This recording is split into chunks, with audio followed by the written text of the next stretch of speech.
Good morning, everyone, or good afternoon, or good evening. Pete Pardo here from Sea Tranquility. Welcome to another episode of Friday Morning at the Funhouse with my good friend Martin Popoff.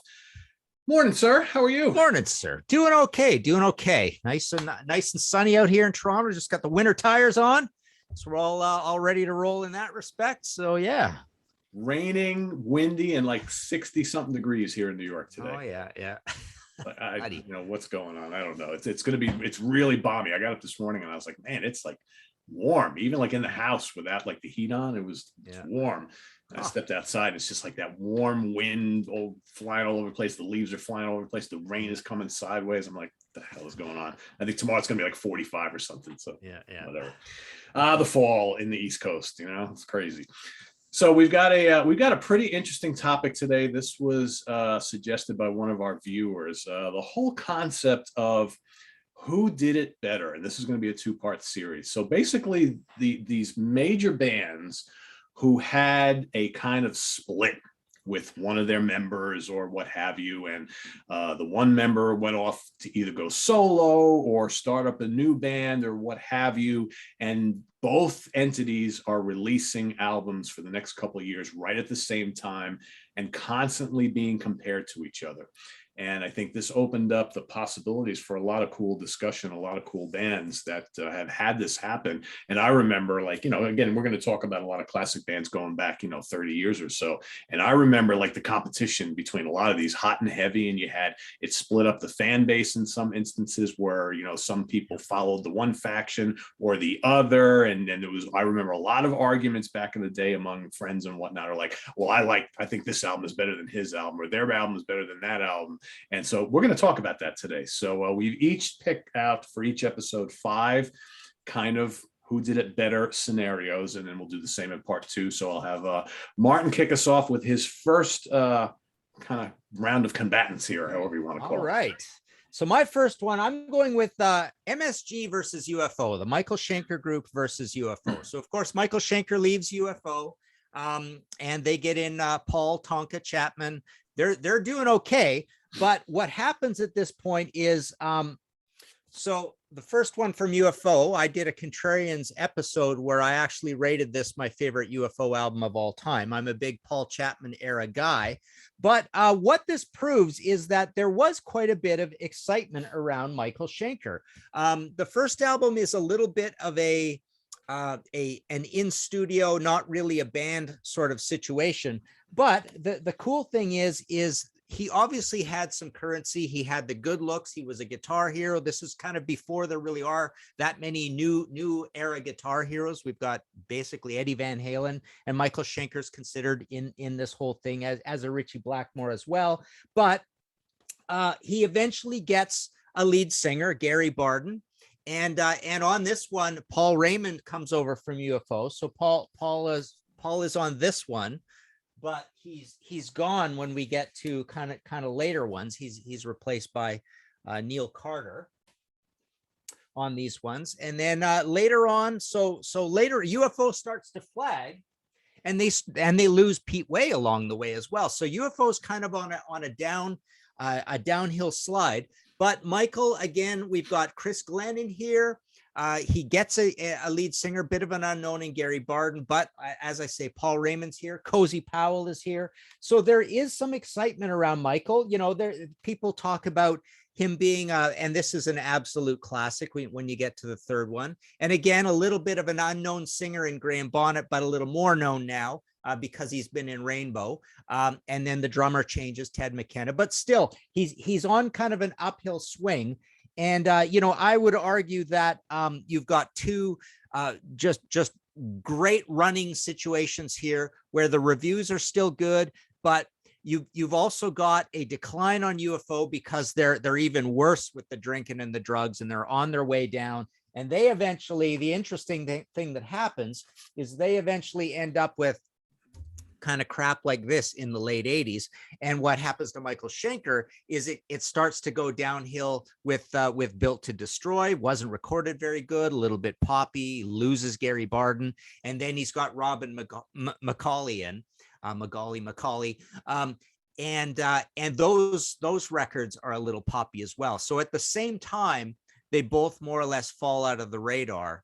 But I would say UFO gets even worse. So it is definitely a good competition. I like I say, I love the Paul Chapman years, and I think the songwriting's even better. I like those records better than even the classics with Michael Schenker, especially, like I say, No Place to Run.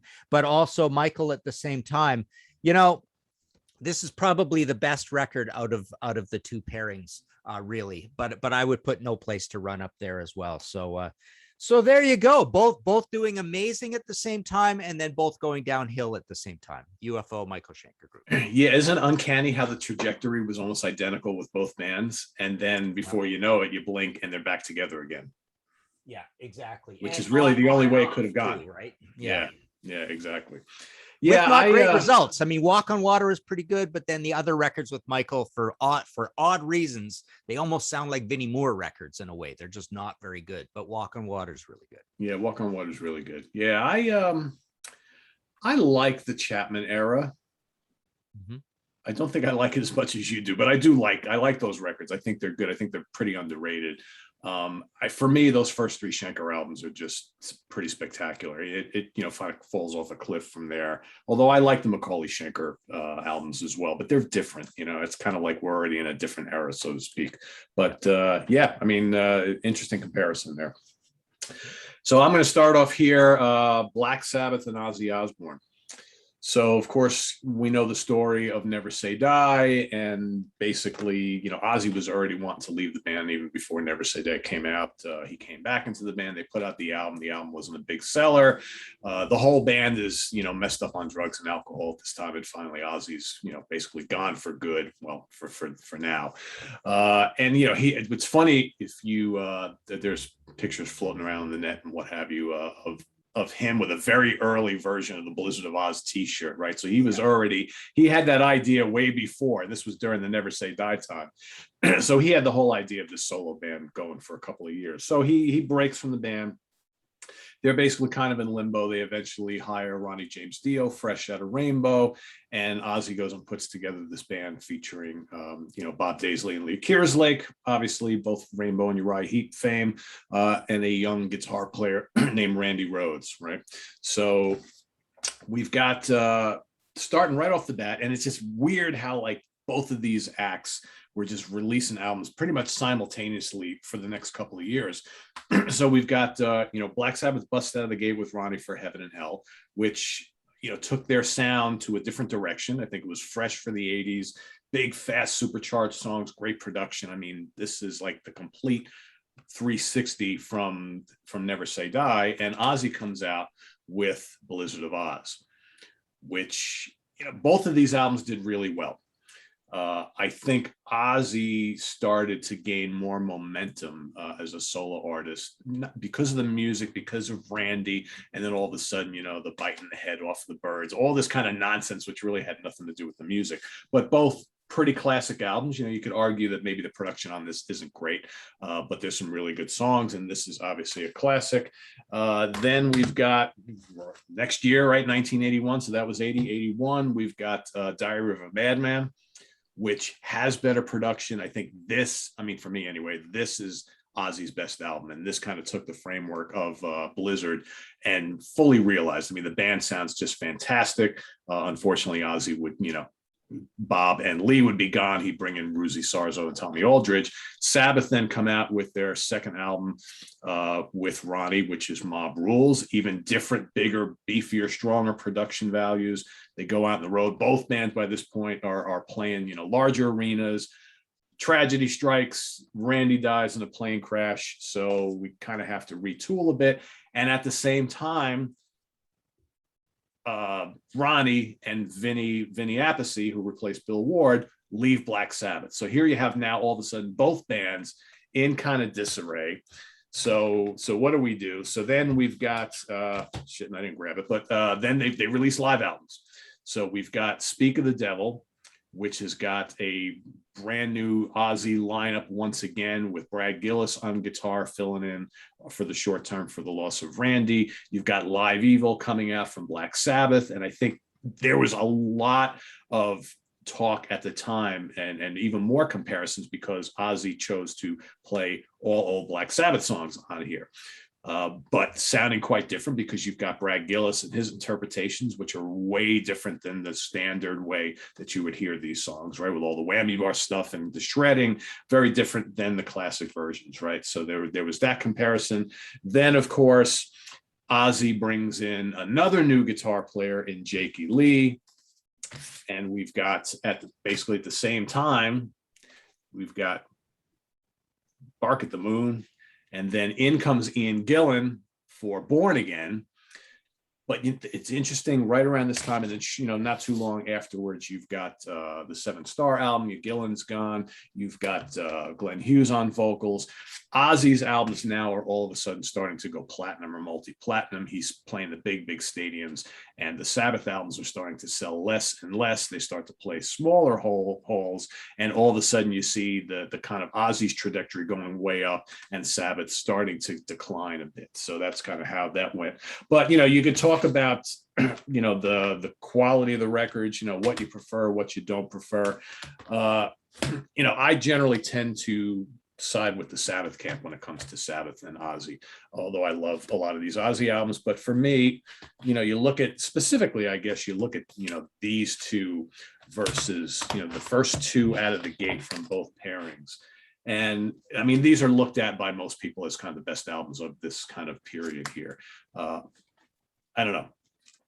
Both great. I tend to favor the Sabbath albums a little bit, but there's no denying that Diary for me is up there with these as well. But I like all these other albums, in addition. But again, Ozzy starts to get a little poppier on some of these albums, kind of a little more slick. Sabbath is changing vocalist every album. Ozzy's changing lineups, constantly. We'll get to a little bit more of that in part 2 of the series. But yeah, there you have it. Sabbath and Ozzy. Both kind of in transition throughout this whole couple year period we're talking about, but a lot of people siding with one or the other. Many people would obviously enjoy both, but I remember specifically there being a lot. Well, I like the Sabbath album better. Well, I like the Ozzy album better. I'm going to go see Ozzy live. I'm not going to see Sabbath. I don't even know who's singing anymore. Blah blah blah blah blah blah blah. But yeah, so there you have it. Yeah, the only thing I'll add is that when you compare those two, I think Sabbath feels like a unified machine, efficient commercial, and the Ozzy situation has a little more creative excitement to it, a la the 70s of Black Sabbath, in that it feels like a bunch of disparate personalities. You've got really interesting lyrics written by Bob. You've got interesting drumming and an interesting drum sound and an interesting production. You've got a really distinct guitarist in Randy, and then you've got this distinct voice in Ozzy. So, as I always compare, it feels like, I've never said this before about Ozzy, but the Ozzy band feels more like The Who than the Sabbath situation. The Sabbath situation feels more like a well-run corporation sort of thing. Yeah, and that's true. Yeah. And Ozzy, for good or bad, not unlike guys like Ritchie Blackmore or David Coverdale, right? These definite band leaders who would just seemingly change lineups, if not every album, every other album, right? And every tour, and this kind of like revolving door. You almost expect that. But, Sabbath very soon would be doing the same thing. So I think that seemed to be a pretty popular thing to do among heavy bands in the 80s. It seemed like the revolving door policy. I mean, Heap is another one. I mean, so many of these major bands would just seemingly change lineups like constantly. Yeah. All right. Okay. So my second choice, I'm going with Robert Plant versus Jimmy Page. And you couldn't find something more night and day. Robert Plant storms right out of the gates, does well with these solo albums after the death of John Bonham. So we enter the 80s, and they decide to hang it up on Zeppelin. I've called this for many, many years my favorite album of all time by anybody. I don't know if it'd be there today, but it's definitely always going to be like a top 7 or 8 album for me of all time. But the interesting thing about Robert Plant, you move on to what do we got here? So this is an actual custom bio for for now and then. But what happens with Robert Plant is he's just this enthusiastic music guy. He's trying stuff immediately. He's a little bit Zeppelin-esque to begin with, and then the amazing, meld of influences, alchemical sound of Principle of Moments, and then Shaken and Stirred is crazy, and then new sounds and new sounds. So he's always looking. He's an enthusiastic lover of music, whereas Jimmy Page feels kind of stuck in sort of a miasma of how do I carry on from Zeppelin and kind of do exactly the same thing in very difficult situations. He does the Death Wish soundtrack, he does the Outrider album, then he does this thing with The Firm, which is creatively not very successful. It gets a little bit of commercial success, but it's not a guitar album, and even Outrider isn't all that guitar-y. So Jimmy stumbles, doesn't do much. And he seems to be, and his writing seems to be stuck in a In Through the Outdoors leftovers sort of vibe. He does carry on, and he actually proves, really for the first time in his life, that he actually has a sound. You hear it about to a 20% level on Presence. You hear it about a 50% level on In Through the Outdoor, and then you go, wow, he really does have a sound when you listen to the two Firm albums and Outrider. And it's this weird coagulated mathematical bassy, mid-rangey, not very toppy, kind of odd writing style, difficult to love, not very hooky, but he actually does have a sound, and that's when you hear it for the first time, and really for the last time, because after this, what do we get out of Jimmy? We get Walking into Clarksdale, pretty much, and that's it. Yeah. And then he just goes back to work twisting the dials on the Led Zeppelin records for the rest of his life, right? It's really odd. And Robert Plant just goes like a rocket, just more and more and more, teaching the world about old music, as it were later on, and definitely never wants to talk about Zeppelin, never wants to deal with it. If he's going to play any Zeppelin songs live, they're going to be so deconstructed and reconstructed. So two totally different people. It almost kind of proves one of them is a huge music lover, and the other one is like, I did this Zeppelin thing, and I kind of like sound, but I don't like doing much else. I'm not very creative. So there you go, Robert Plant, Jimmy Page. Yeah, I mean, talk about two guys going in totally different directions, right? I'm still to this day amazed at the inactivity of Jimmy Page for all these years. Yeah. All these years. And, every now and then you read an interview and he talks about how he'd like to put a band together. And so why don't you? Yeah. I mean, Coverdale Page too, right? There was Coverdale Page. I keep forgetting that one. Yeah, but I mean, that was so brief. I mean, but that already was 30 years ago. So it's like, so what have you done since? I know you played with the Black Crowes for a little bit. All right, you did you got back together with Robert for a brief period of time. But I mean, we're still looking at 20 years since he's done anything other than remaster, remix the Zeppelin catalog. It just amazes me. Like, there's nobody out there that this guy can play with. I mean, shit, if you just put a band together with Jason Bonham and let's do something, right? I don't know. It's mind-boggling to me, but. And yet Robert just keeps pumping out product every couple of years, and and he does something different every time, and you got to give him credit for that. All right, so my next choice, we're going to talk about Alcatraz and Yngwie Malmsteen. So of course, Yngwie kind of burst on the scene in a little quieter way on that Steeler record, but it wasn't until 1983's No Parole from Rock and Roll, the debut from Alcatraz, the band, formed by Graham Bonnet, formerly of Michael Schenker Group and Rainbow. You didn't spend too much time in either one of those acts. You got Gary Shea and Jimmy Waldo from New England. You got Jan Uvina on drums. I mean, this got a lot of attention when it came out.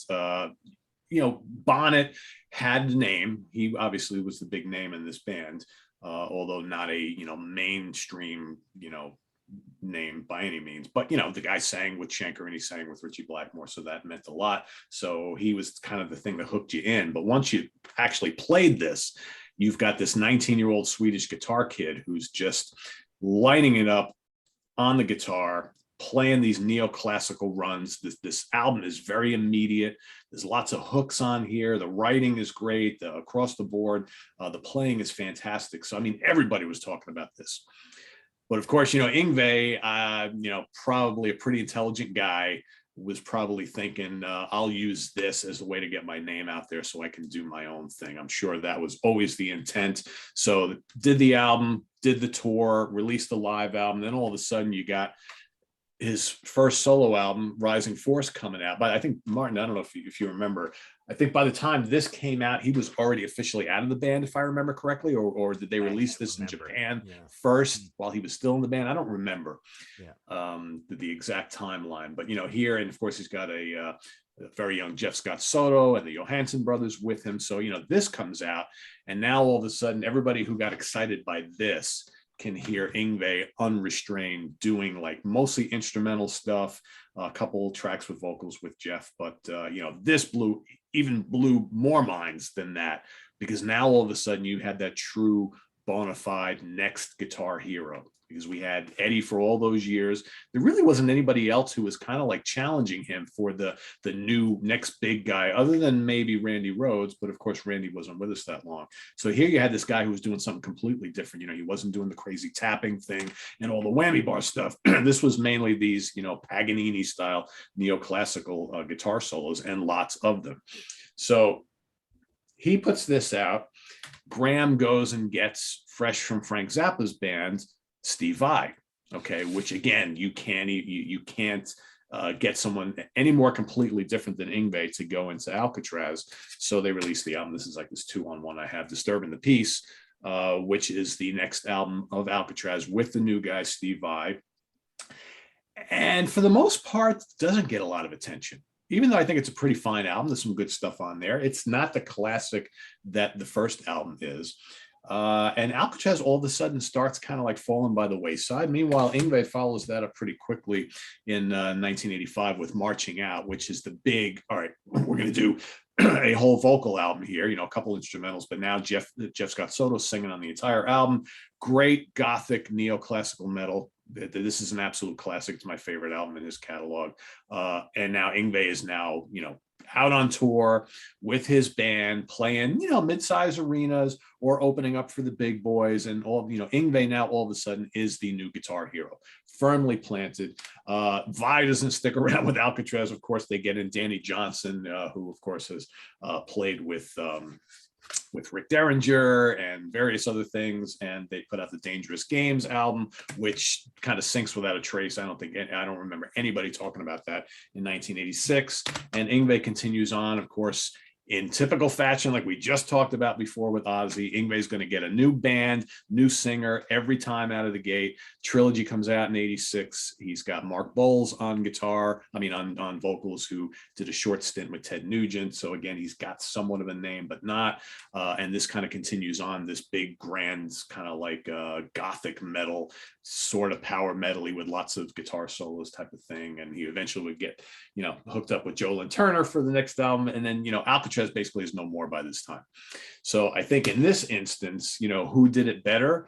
It depends on what you like, but obviously all the attention was on Yngwie, and Graham was left trying to figure something else out, because the Alcatraz band was basically no more by this point in time. And Yngwie has continued on all throughout, and we did not see a resurgence of Alcatraz till many, many years later, but the two of them would never kind of meet together once again. So there you have it.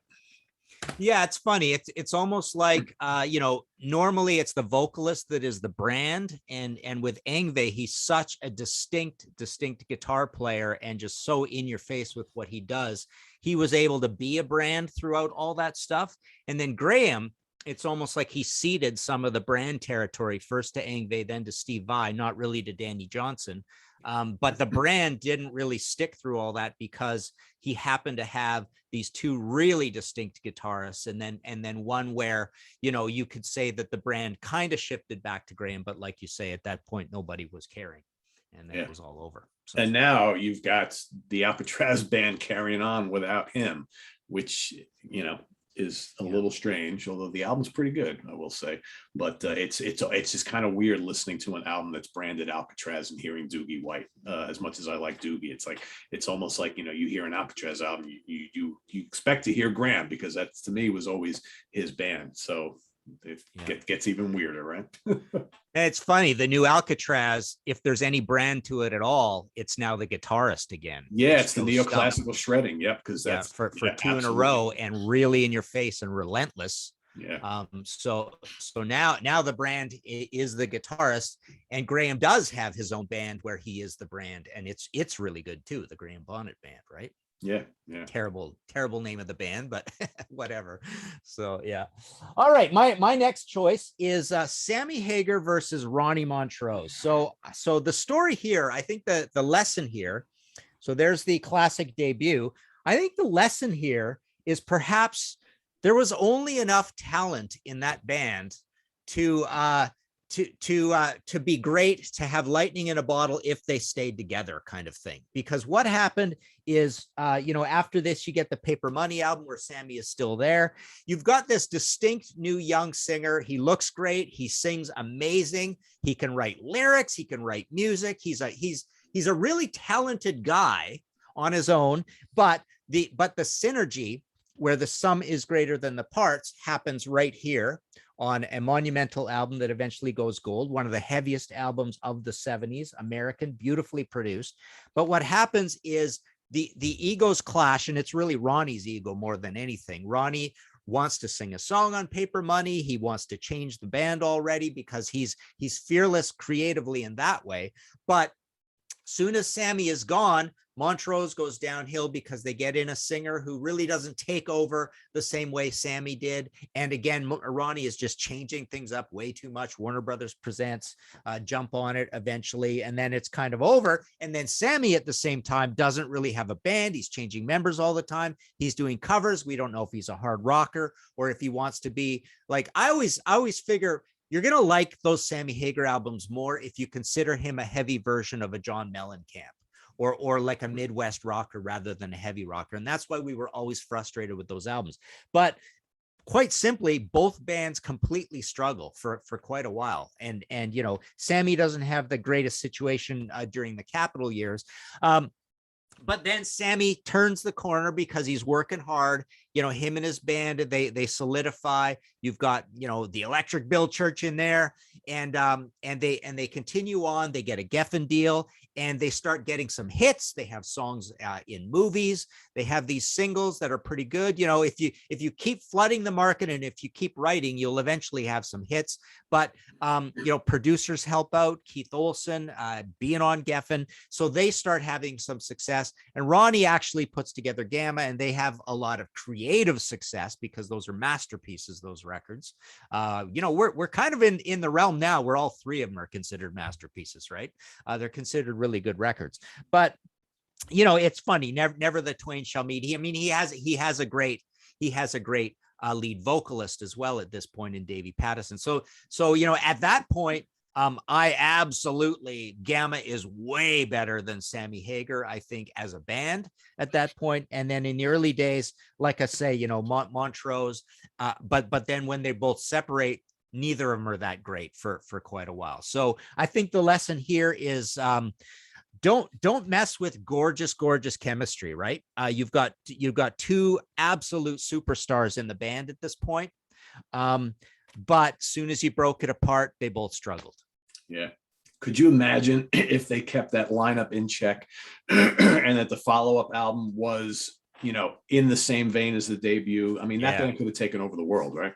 Oh, absolutely. Yeah. Yeah. For sure. Yeah. All right. My next comparison here, who did it better? Styx and Dennis DeYoung. So this is an interesting story because you've got basically, one guy in the band, and Dennis DeYoung, who was, slowly throughout the late 70s into the early 80s, was becoming the guy who would crank out the most popular radio friendly songs that the band were known for. Early on, the band were just a good Midwestern, upper Midwest hard rock band that had lots of progressive rock flourishes. They could write catchy tunes, but they could rock hard. I mean, they were more known as a hard rock band. And then, they released a couple, big albums in the Grand Illusion and Pieces of Eight. And then they put out this album at the end of the 70s called Cornerstone that has this massive ballad hit called Babe. right, which was a Dennis DeYoung song. They weren't even going to include it on the album. It was like a little love song he wrote to his wife, and it becomes a monster hit. And all of a sudden, like now, all the ladies want to listen to Styx. They want more of that type of thing. And I think, the band, Dennis specifically, realized that, you can sell records and still pump out good hit singles like this, but and be successful. So, the next couple of albums, Paradise Theater, Kilroy was here, seeing the band move away a little bit from kind of the sound that they had on Pieces of Eight and Grand Illusion and Equinox and all those albums. And you could really tell the difference in the songwriting in the band, because now all of a sudden everybody's doing songs on their own. You can tell, the Tommy Shaw songs sound different than the JY songs. The Dennis DeYoung songs sound completely different. Now all of a sudden there's 2 or 3 kind of ballady songs on each album. And eventually this starts to, kind of bring some divides in the band. Eventually, first, like Tommy decides to leave and go do his own thing. Dennis does a couple solo albums while Styx is still kind of a band. Ironically enough, even the Tommy solo albums are kind of poppy. They're kind of mellow. So they eventually get back together. They release a couple of albums throughout the 90s. Dennis is on all of them. Tommy's not on one of them. None of the albums really do all that great. They do okay. They do a big reunion in the late 90s. Tommy comes back. They do this big tour. They release an album. The album's halfway decent, whatever. The tour does big business. And then they decide they can't work with Dennis at all. So they basically kind of vote him out of the band. He's gone. And then we get a period of inactivity from both parties for a while, as far as like the recorded album front. And it's not until 2003 that we see Cyclorama from Styx. We've got this guy named Lawrence Gowan, on keyboards and vocals. He kind of sings a little bit like Dennis. So there's that kind of that feel there. This is a pretty rocking album.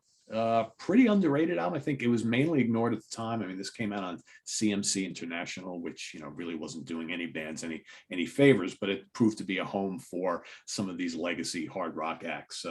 Terrible cover, of course, but all these years later, this is actually a very good album and should have done better than it did. A lot of really good songs, typical Styx sound. Not that long afterwards, Dennis releases his next solo album, 100 Years From Now. And his earlier solo albums are very, very poppy, but this is like, to me, sounds like a typical Styx album from the early 80s. It's got a few ballads, it's got some rockers, got some proggy stuff, pretty strong album. But again, nobody was really talking about this either. So ironically, you have these two entities that, people love, but they really just want to see them together.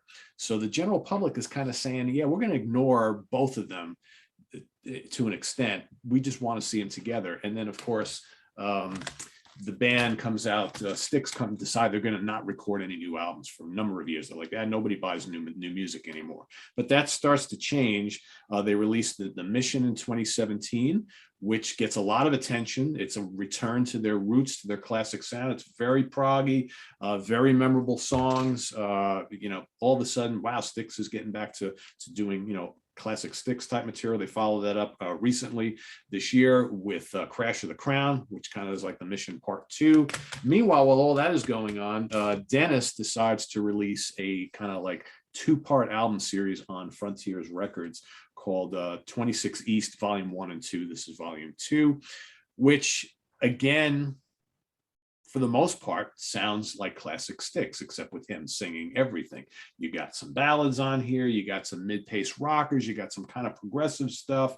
And so now all of a sudden, the fans are once again listening to the music of these two entities separately, and liking what they're hearing. But now it's all of a sudden, well, who's doing it better? Because ever since like these 2 most recent Styx albums and the 2 recent DeYoung solo albums have come out, now you get the fans, all the 2 camps are starting to, divide once again. Well, I think Dennis is doing more like classic Styx. No, I think he's still doing too many ballads. At the Styx albums, there are no ballads. I think that's the stronger material. So there's this whole Dennis versus Styx thing happening once again all these years later, and then you still have the people pining for them to just one more time get back together and do an album and a tour together just to kind of finish the whole thing. I don't think that's going to happen, based on what I heard from Dennis himself, and what I've read in the press. The guys in Styx just don't even want to like talk about it. So,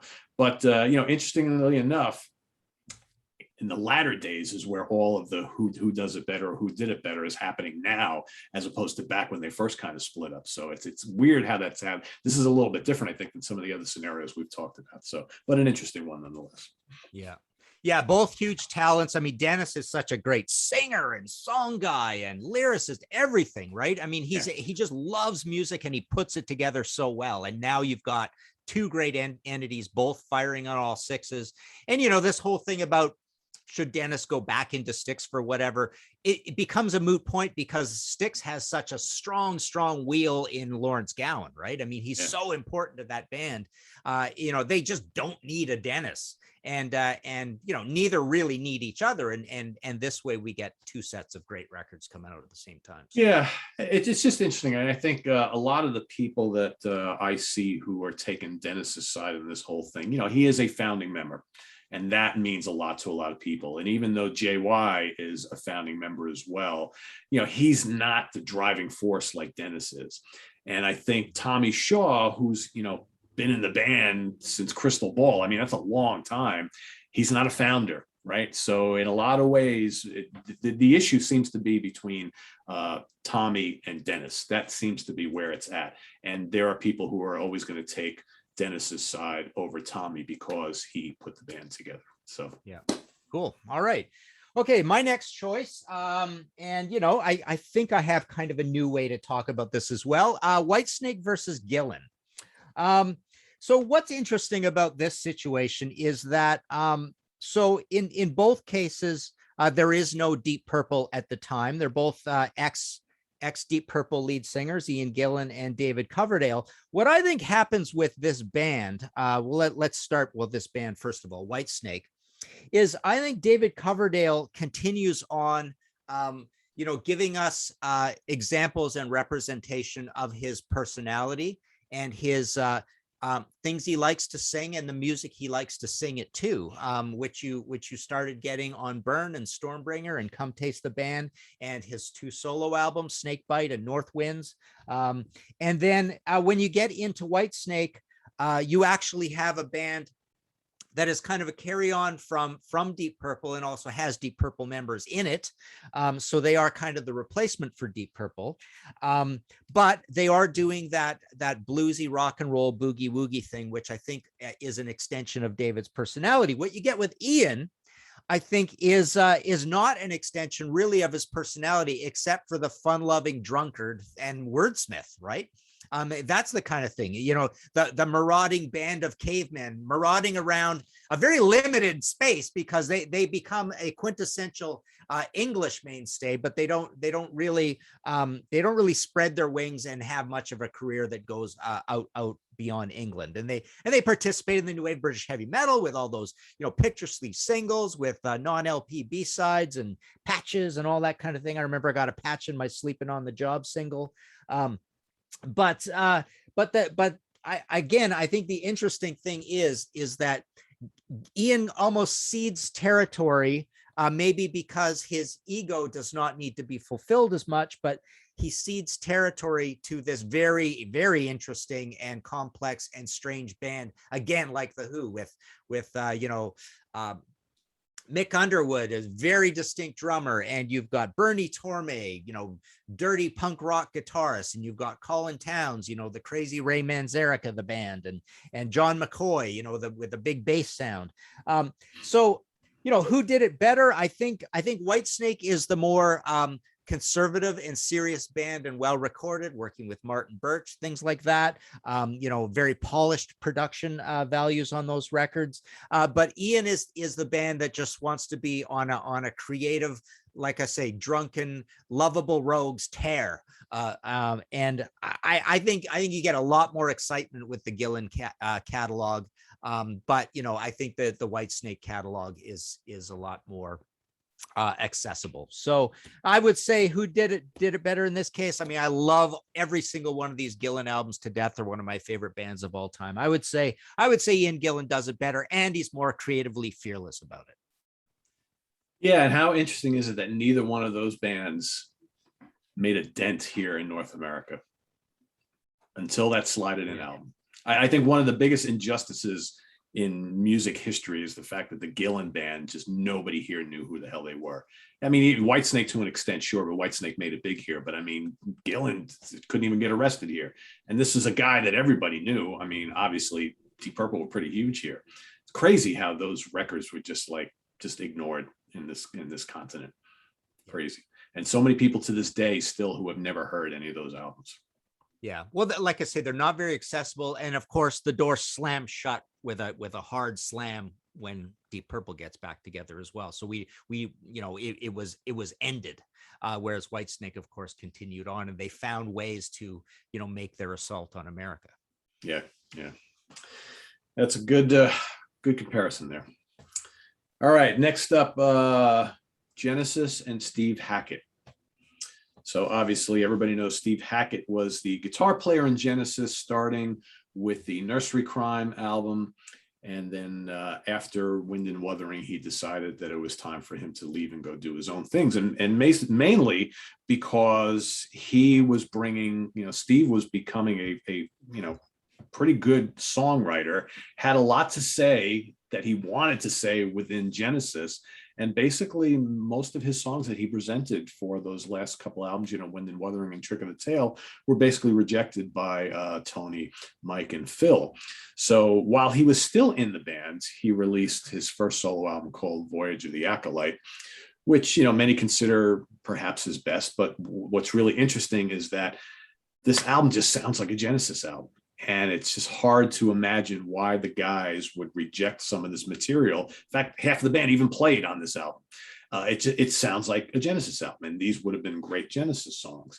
So once he kind of had a taste for this, I think his time in the band was already up. So they did the Wind and Wuthering album. He said, "Okay, I'm out of here." They released the Seconds Out live album, and he's gone. They decide not to replace him. And put out, and then there were three.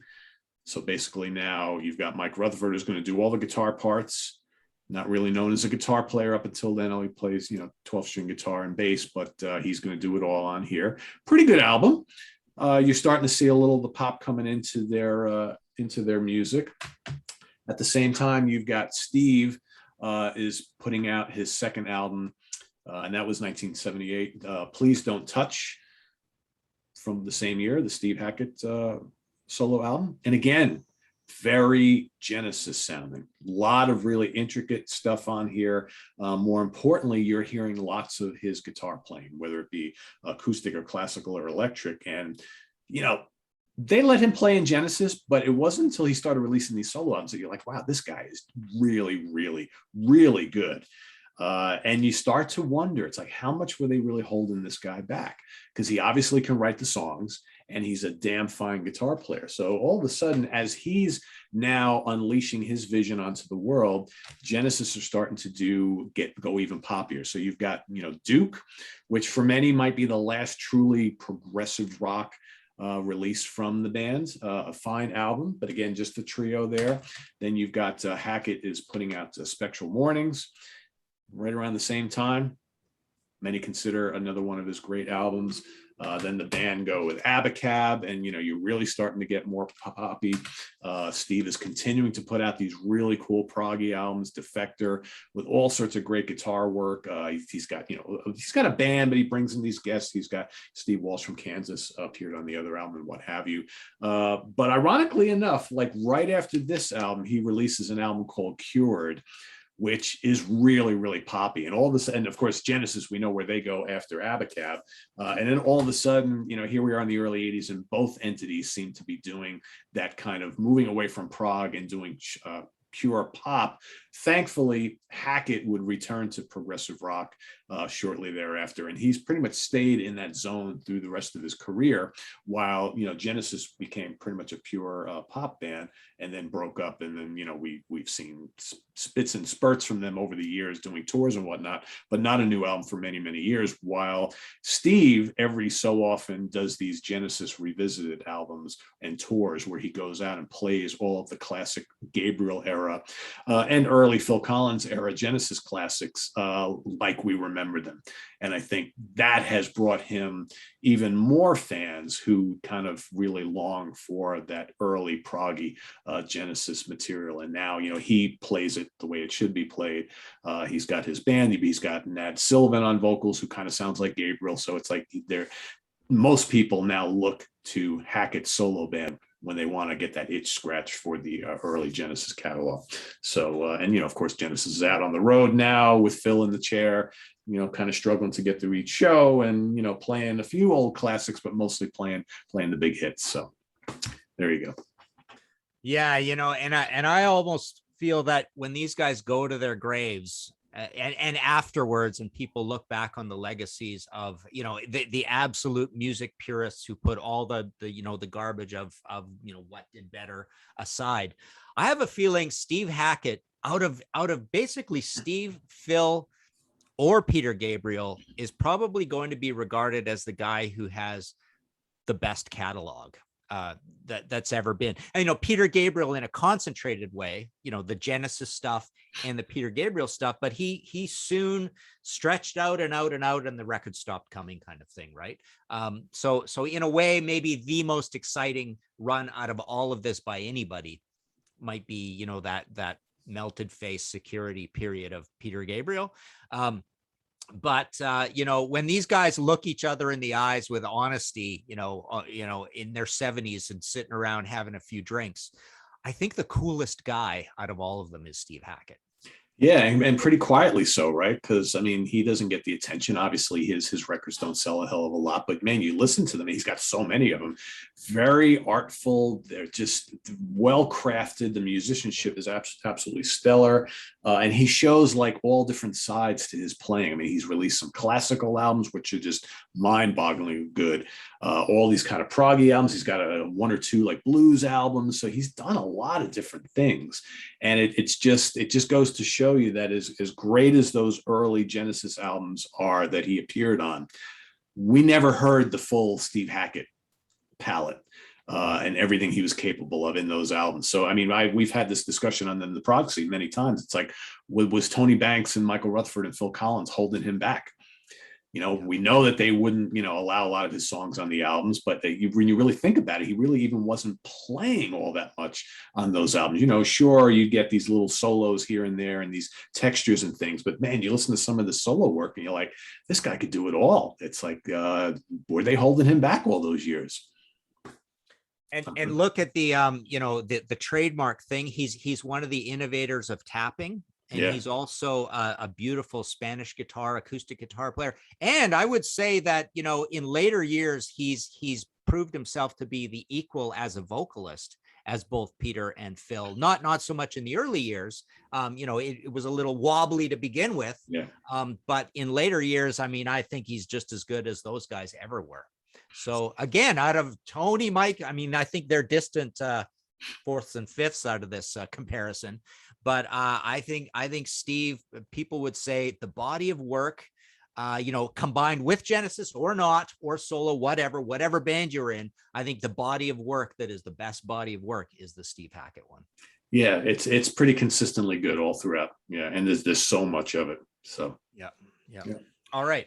So my last one for this episode is Joe Perry Project versus Aerosmith. So as David Krebs has told me, the dollars amount change once in a while, but he said Aerosmith went on tour and they came back, and Joe and Alyssa had rung up a room service bill of $84,000, and the other guys were all at around $10,000. And they sat around and said, Joe, you have to put out a solo album. That's the only way you're going to pay back your room service bill.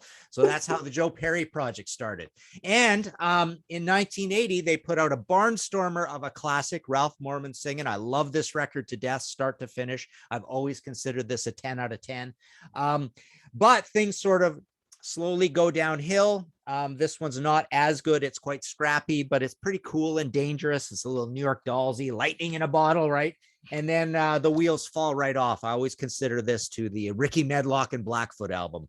I don't know, just the whole look of it, just the whole everything about it. Just it's a disaster. Cowboy Mock Bell from the famous Thunder Train is in there.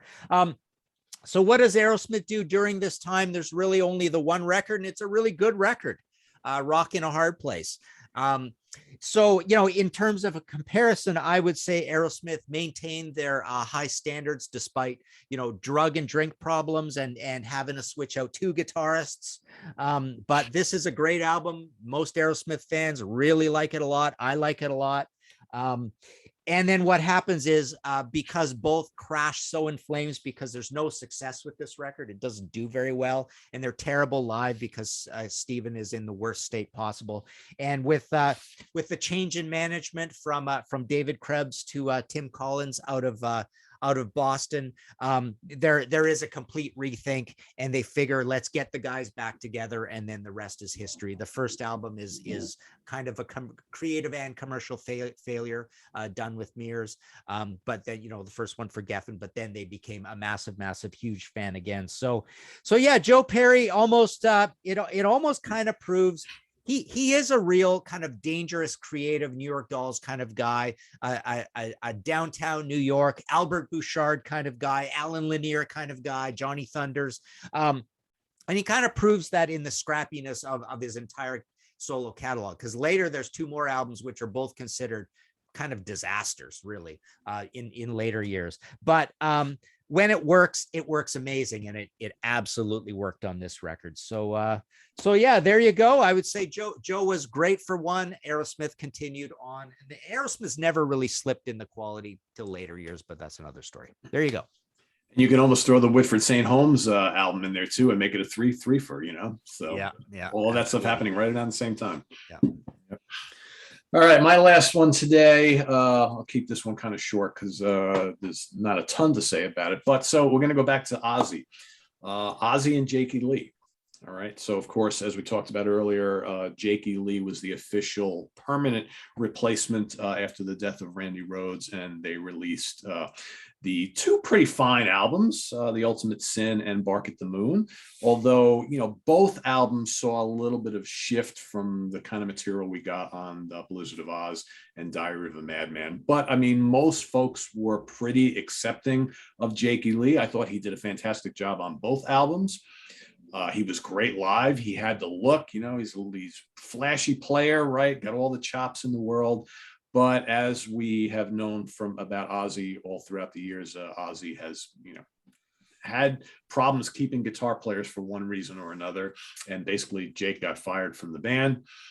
And in comes a guy named Zakk Wylde. They release their next album in 1988 called No Rest for the Wicked, which sounds pretty different, and maybe it's down to the guitar player, but sounds pretty different from the two albums that came before. Whereas I found, Bark at the Moon and Ultimate Sin to be a bit slick. I mean, they came out in the middle of the 80s. That's just kind of the way albums were being produced at the time. No Rest for the Wicked was a kind of a real crunchy, groovy, heavier album. I would say there were some Sabbath influences on there. A very different style of guitar playing. I mean, Zakk is completely different than Jake. The album does pretty well, all right, and that started like a long trajectory of Zakk Wylde being in Ozzy's band and out of Ozzy's band and in Ozzy's band again. No More Tears was the album that came out after that, which was a huge hit for the band.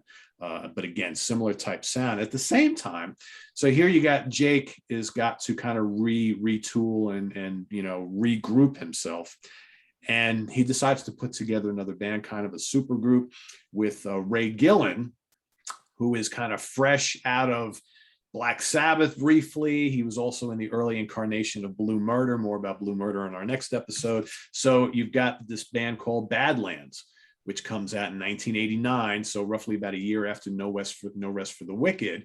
And, everybody still remembered Jake because Jake was, he was Ozzy's guitar player, but Ozzy was a huge star at this point in time. So Jake's stock was pretty high.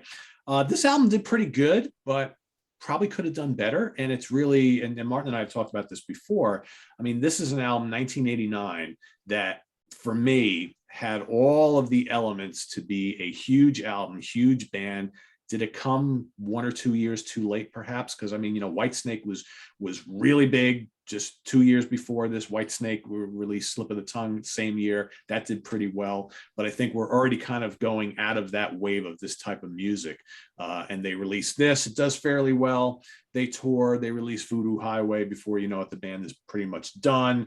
You know, all sorts of issues with Ray Gillen that we're not going to get into now. But, you know, this, I think, is the kind of music that Jake always really wanted to play. And he never looked back from his days with Ozzy. And he just, from this point on, was going to do his own thing. I think he learned some lessons in playing with Ozzy and the way that he was kind of like dismissed and all that sort of thing. But both entities went into their own directions. Ozzy continued to, you know, keep climbing higher, but then, you know, the Ozzy stuff, the Ozzy releases would start to falter probably after No More Tears. They would sell okay, but in each subsequent album would sell less. And then, of course, you know, Zach would leave, Black Label Society. We've had various guitar players coming in and out of Ozzy's band since then. After Badlands, Jake was kind of quiet for a while, released a few solo albums, and now he's put various other bands together in recent years. So, but no return to Badlands. And, you know, of course, Ray Gillen is gone, so probably we'll never do that. But this is like one of those what could have been. I mean, this should have been a huge band, and sadly wasn't. But there you have it. Ozzy and Jake part the ways after Ultimate Sin, and the rest is history. Yeah, so Ozzy kind of went on just doing Ozzy. He was never a hair metal band, particularly. He's the brand is Ozzy, and then with Zach, there was a little more of that down-tuned and grunginess, so it's like satisfied a little something, and kept Ozzy a big act through the 90s. And then Badlands was basically doing what I've called, you know, I think I did an episode of this of History in 5 songs called dirty hair metal, right? So it was like Guns N' Roses, Skid Row, Badlands, or bluesy hair metal. There's two slightly different things and they overlap, right? Cinderella, and everybody was getting kind of bluesier at the time, Poison and all that. So it's like he was changing enough. It wasn't exactly hair metal, but yeah, they could have been a big thing just by doing what they were doing, which again I thought it was changing enough to escape being just being called hair metal. Yeah, exactly. Yeah. Cool. So there you have it, everybody. Part 1 of Who Did It Better. Stay tuned next week for part 2. We've each got 5 more examples to discuss. So, Martin, what's going on over at the Contrarians, and what do you got? What do you got in stock, ready to sell over at martinpopoff.com? So Contrarians, I think we've got Poison going up. We've got a regular episode on Poison. I've done another one with Jamie Laszlo where we covered the Cult. He picked his favorite Cult album, and lots happening in the book world. Just yesterday afternoon, put this bad boy back in print after 3 years away, and it's selling like crazy. I've got a lot of orders to fill. And then this was a surprise hit. This is a very weird book. It's not exactly a music book. It's a little more like a speculative occult fiction book, I imagine. It's the Imaginos Expanded and Specified, but this had sold out, and I decided to put it back in print because I've got some standing orders. So this is cool. And this is the one where I did all the illustrations in it, and those are all, there's a kind of an offer in the back about it. But yeah, these are both selling quite well. These just came in. And then the Yes, which was out of print, I just got those back in from the UK. 8 boxes showed up on the porch yesterday as well. So lots of stuff going on, and all that's at martinpopoff.com. Cool. For those of you who have not read that Max Webster book, it is well worth your time. Definitely pick that up if you haven't already. That's a good one. A very, very underappreciated band that more people need to know about. So cool. All right. Thanks for watching, everybody. Visit us on the web at www.seaoftranquility.org. We're on Facebook. We're on Twitter. Of course, we're here on YouTube all the damn time. Stay tuned for album homework assignment coming up this Sunday. We've got Louis Nasser and Jamie Laszlo going head to head. It's a good one. You don't want to miss it. That'll be 10 o'clock a.m. Eastern Standard Time on Sunday. And stay tuned for part 2 of Who Did It Better next Friday with Martin and myself. So thanks for watching, everybody. For Martin Popoff, I am Pete Pardo. Have a good one.